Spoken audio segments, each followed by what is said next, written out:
Hello everyone, welcome back to advice brain.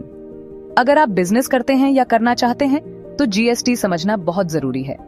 GST difficult लगता है, हम आपको सिंपल और इजी लैंग्वेज में बताएंगे जीएसटी के बारे में। अगर अभी तक आपने एडवाइस ब्रेन को सब्सक्राइब नहीं करा है तो सब्सक्राइब करना ना भूलें।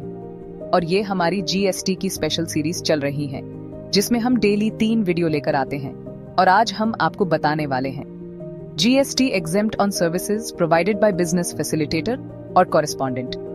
और अगर आपने पुरानी वीडियो नहीं देखी है तो जरूर देखें। तो चलो बिना आपका टाइम वेस्ट किए शुरू करते हैं और वीडियो को लास्ट तक देखना ताकि आपको अच्छे से समझ आ जाए।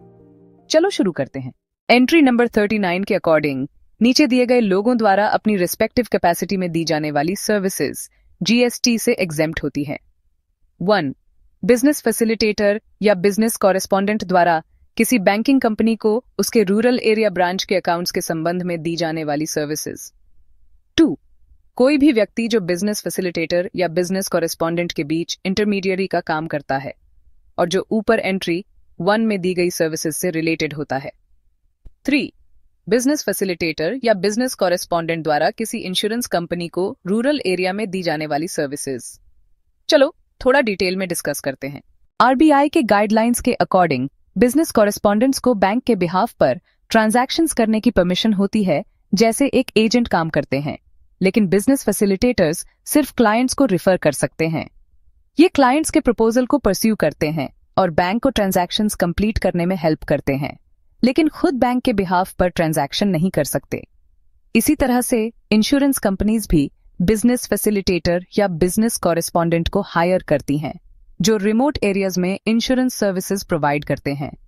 एंट्री 39 के अंडर बिजनेस फैसिलिटेटर या बिजनेस कॉरेस्पॉन्डेंट द्वारा किसी बैंकिंग कंपनी को उसके रूरल एरिया ब्रांच के अकाउंट से रिलेटेड जो सर्विसेज दी जाती हैं वो जीएसटी से एग्जेम्प्ट होती हैं।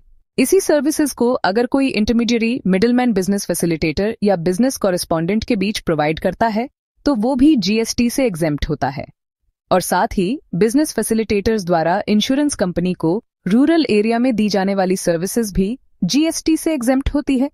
बस एक चीज याद रखना, जहां पर बीएफबीसी द्वारा बैंकिंग कंपनी को दी जाने वाली सर्विसेज या इंटरमीडियरी द्वारा बिजनेस फैसिलिटेटर या बिजनेस कॉरेस्पॉन्डेंट को दी जाने वाली सर्विसेज, अगर ये सर्विसेज एंट्री 39 के स्कोप में नहीं आती हैं तो उस केस में जीएसटी एप्लीकेबल होगा और पे करना पड़ेगा।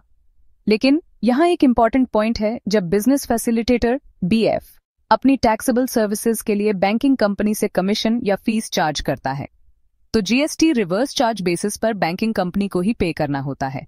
इसी तरह अगर बिजनेस कॉरेस्पॉन्डेंट का कोई एजेंट बिजनेस फैसिलिटेटर या बिजनेस कॉरेस्पॉन्डेंट को टैक्सेबल सर्विसेज देता है तो उस पर जीएसटी रिवर्स चार्ज के अंडर बिजनेस कॉरेस्पॉन्डेंट को ही पे करना होता है। तो दोस्तों आज के लिए इतना ही, मिलते हैं नेक्स्ट वीडियो में। अगर आपको यह वीडियो पसंद आई हो तो लाइक करें, शेयर करें और ऐसे ही और इन्फॉर्मेटिव वीडियोस के लिए चैनल को सब्सक्राइब करें। और अगर आपका कोई भी डाउट है तो कमेंट कर सकते हैं या फिर हमें कांटेक्ट कर सकते हैं। Thank you and have a nice day.